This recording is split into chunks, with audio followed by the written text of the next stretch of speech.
I have a lot of thoughts on this clip. First off, it's probably an uncommon church that you're going to hear the words foreplay, marvel at your behind, and watch people make out at the very first part of the sermon. But there it is. I get it that it's a little uncomfortable, but the title of today's sermon is called Get a Room. And you have to be careful what clips you use. And so I asked my wife, can you think of a clip that would be somewhat church friendly and yet would go with the theme of Get a Room? And this is like the only movie she knows, and it happened to fit in just perfectly. And this scene is just a really gross, cheesy chick flick scene, and I get that. But it goes along with what I want to talk about today. About a year and a half ago, I sat across the table from a guy at a restaurant here in town. And he didn't openly weep through the conversation, like he wasn't, anything like that. But for probably a 45-minute conversation, his eyes would fill with tears until they overflowed and rolled down his cheeks. And so while he was talking to me the whole time, he was just doing this. He would just, he was talking about something going on in his life, and it just kept coming, and he just kept doing this and kept doing this. And he was talking about his marriage at the time, and just how tough things were. They were having a very hard time. They've had a very, very hard time for years, and it was just super hard on the guy. And it surprised me because I've known these people for a long time, and everything external would say just the opposite. Everything external would say things are just great with this family. Things are just great in their marriage. If you get on their social media accounts, you would suspect that they just had a wonderful, intimate, tender, fantastic, friendly marriage. Everything on the outside indicated everything was fine. But when it got down to what was going on behind closed doors, everything wasn't fine. I'll say this, I looked around the room earlier and tried to see if there were any kids in the room. I am going to talk about some things that might be a little bit PG-13 today. I didn't see any kids that we would need to be concerned with. And I'm sorry that I forgot to say this earlier in the announcements so that you would have the time when the buckets were passed to sneak out. But if that's a concern for you, and if there are kids, which I don't see any, it's up to you whether you want to stick around. Otherwise, you would have the opportunity to move to kids ministry. But there can be a lot said about that what goes on in the bedroom indicates the reality of a relationship. What goes on behind closed doors is maybe the litmus test for what is real in a couple's life. And so, we say get a room when something's going on in public. When you see people make out like you saw, people kissing on the screen, we tell them to get a room. And getting a room is actually a super extremely healthy thing for Christian couples to do. That's not the topic of today's sermon, but it ties in nicely with something Jesus talked about. And the incident at the restaurant was not isolated. I talk to friends all the time that there are issues between what is presented in reality and what is the reality back at home. What is presented externally and what is going on internally. I just met with a friend a week and a half ago that talked about his marriage, and I can't even go into details about how awful it was, but they would be physically intimate. It would be months and months and months in between. And again, I apologize if some of these details are over the top, but I want to emphasize the importance of it. And it's not. This isn't the topic of the sermon, but it is something Christians and churches don't talk about. It needs to be talked about. And she would deny him physical intimacy to the point where when she finally did give in, she would literally time him. And when it was over, say, that took 5 minutes. Can we please cut that down a little bit later? She would watch the news while they were being physically intimate. And much worse than that, some of the things she would say, some of the ways she would treat him. So when they were at home, there was nothing. She wasn't affectionate towards him. She wouldn't touch him. He would go to one room and she would go to another, and that's how they lived their lives. But in public, she would hold his hand. She was affectionate. She put on a show for everybody. So when he went to his church and tried to explain what was going on, they kind of ignored him and dismissed him and said, "You're exaggerating everything. You're making things up." And the point is that you can fake the outside. You can fake all kinds of things. You can, for all intents and purposes, when it comes to people's opinions of you, you can be anything you want to be. But there is an internal reality, and that internal reality is Jesus talks about it, that there is this internal reality that happens in our spiritual lives. We did a video shoot this week, and it's for a video that it turned out to be 1 minute and 34 seconds long. It's something we're putting together for the website where people can meet our staff, basically. So it's a minute on different staff members, and this was my go on this one.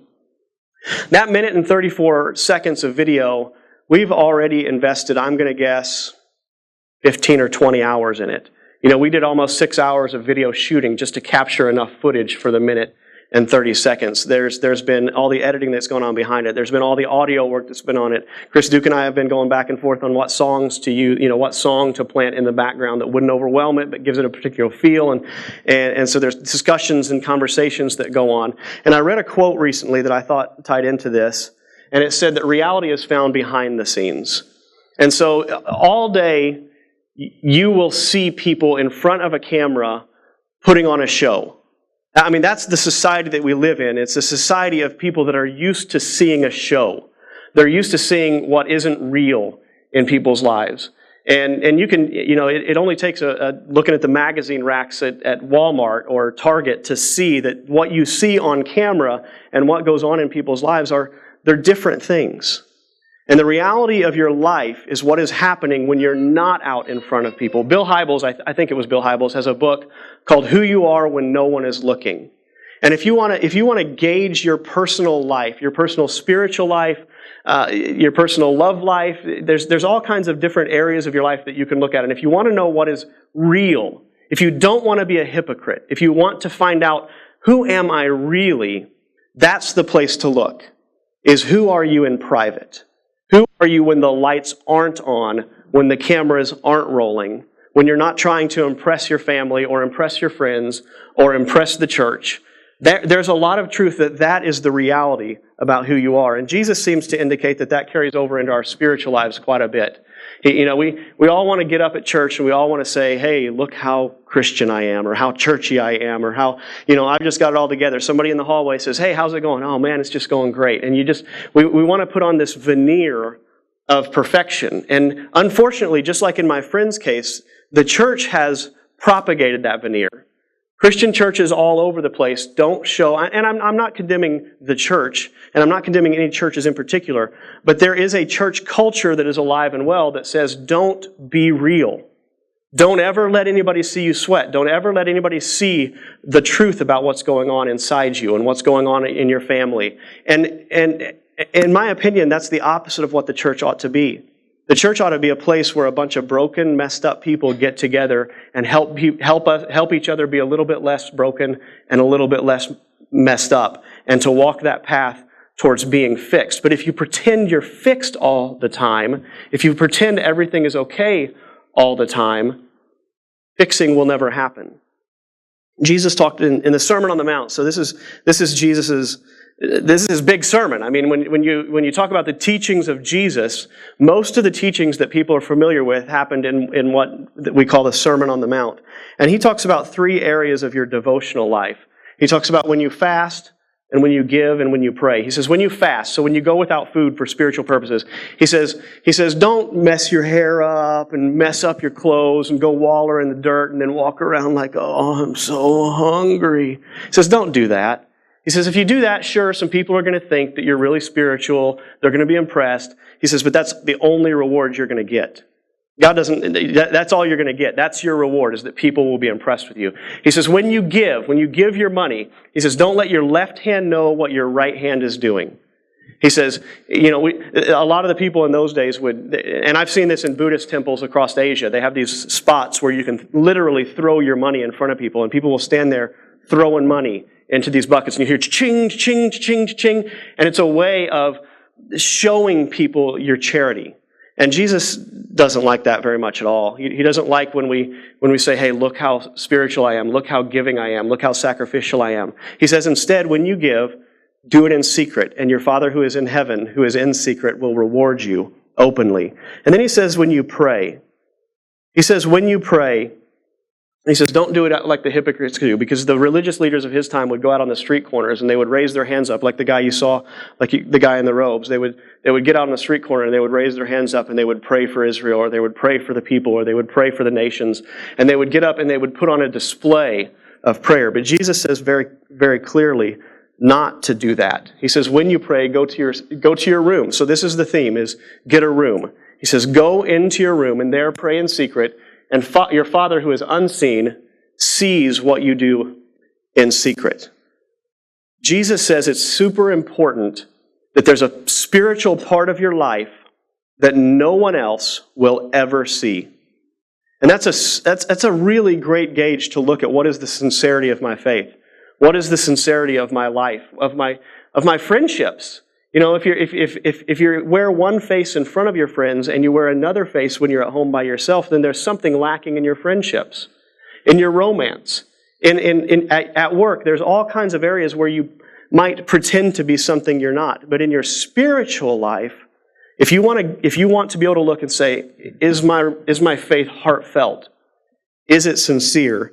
You can't beat getting a room. You can't beat being alone. In Psalm, I think it's chapter 91, he says, he who dwells in the secret place of the Most High shall abide under the shadow of the Almighty. You can't fake what you do alone. If you find that if you're a person that gets in your bedroom when no one else is around, the family's gone for whatever reason, or maybe you live alone, and in your apartment you're on your knees next to your bed, crying to God and praying, saying, I want to know you, I want to serve you, or I'm dealing with this in my life, or, what do I do, or I hate everything, or whatever it is. Now, you could be wrong about who you're praying to, you could be wrong about all kinds of things, but what you can't be is insincere. That shows sincerity when it's going on in private. It also probably shows a certain degree of insincerity if it's going on in public, but not in private. So my hope for everyone in the room is that you will have these encounters with God, these moments where you connect with God that anyone else ever will know about. That there are moments when you're extremely generous and no one will ever know that it was you. There would be times that you make great sacrifices in your life and no one, maybe even your spouse, maybe your best friend, maybe your kids, the people you're closest to, your parents, they will never know. Jesus calls us to be people that serve Him in secret. And in the secret place is a place where we connect with God. And so I want to give you 3 reasons very quickly as to why this idea of getting a room is important. And the first is glorious nakedness. This is not a slide you expected to be on the screen. I'm confident of that.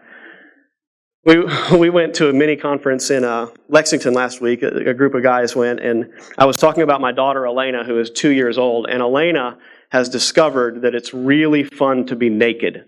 So she loves to rip her diaper off or have one of us take the diaper off. And then she runs around the house yelling, and I'm uncomfortable saying it. She says, naked, naked, naked. She loves to be naked. And she's also a carnivore. And so, she says, bakey, I don't know why everything is bakey. So she knows bacon, ham, she eats ribs. I mean, chickie is chicken. She is a carnivore that likes to run around naked.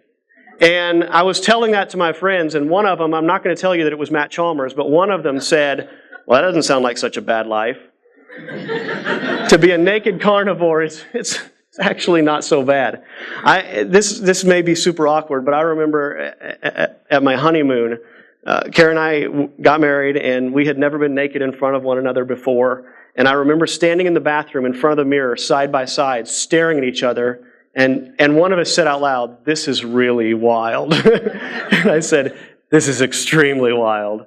And there's something about being completely unclothed in front of someone. There's something about them looking at you and seeing your pudgy little middle and your bald spot that everybody can see, but she can see all my flaws, my scars, my marks, the places where I'm not put together perfectly, and she still wants to be with me. She still loves me. She still accepts me and embraces me. And there's something about that where Jesus is concerned. I have a cousin, his name's Chris Andrews, and he wrote a poem that I think kind of ties in. He says, give me a woman with some flaws. Maybe some mommy stripes or a head a little too big for her skinny neck. Thighs too close together or too far apart. Imperfect teeth that give her lips a little shape. That pudge below her belly button. Hips too wide or hips that look like a famine victim. Tattoos and scars and anything that shows she has lived outside of what we think is beautiful, where it never matters what our eyes have been conditioned to see. And it's funny. I feel like he posts his poetry on Instagram and Facebook all the time, and there's always this following of people. And the following he received from this poem was like this universal cry out that said, yes, this is what I want. Some of you are nodding your heads at me right now. We want someone who will look at us and say, I like what I see. Right there, as you are, just shaped just like that, you've got thumbs up from me. There's something about that kind of approval that looks past what is maybe ugly in some people's eyes that is extremely, extremely valuable. There's a popular song now by John Legend where he says, all of me loves all of you. Love your curves and all your edges, all your perfect imperfections. And I'm convinced that Jesus looks at us like that. He has to. If there's any kind of love from the creator of the universe towards us, it's got to be one that looks at some imperfection and says, I embrace that. I embrace that as it is. I love it. I love what I see. The Psalms describe God as he who formed the hearts of them all, who understands all their works. He gets us more than we get ourselves. He sees us naked. He looks into the mirror and sees you standing next to him and says, beautiful. I love it. That's what I want. And that kind of embrace of Jesus will never happen in public. You can't expose yourself completely in public. You just can't. We have societal norms that you'd have to break over and over and over to be everything you actually are. And you can do that in your bedroom at home. You can do that in the hallway at home. You can do that in your car as you're driving, is to say, God, this is who I am. This is what I'm actually like. This is what I feel and think. And you're not surprising him. He knows it already.